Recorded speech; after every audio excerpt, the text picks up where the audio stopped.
Hello guys, ito nga pala yung progress ko for 5 months.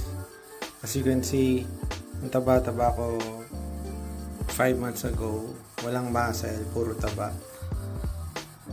Nag-study rin kasi ako ng baking nung time na to, so medyo napahilig ako sa sweets tsaka sa bread. Pero yun, nag-decide ako na mag-start mag-workout, try magpapayat. Pero as of now, ang focus ko na lang ngayon magpamasal talaga, magpalakas. Update ko lang kasi bala ko na kasi mag-cutting, so ayun, para may update po sa aking progress na ginagawa ngayon.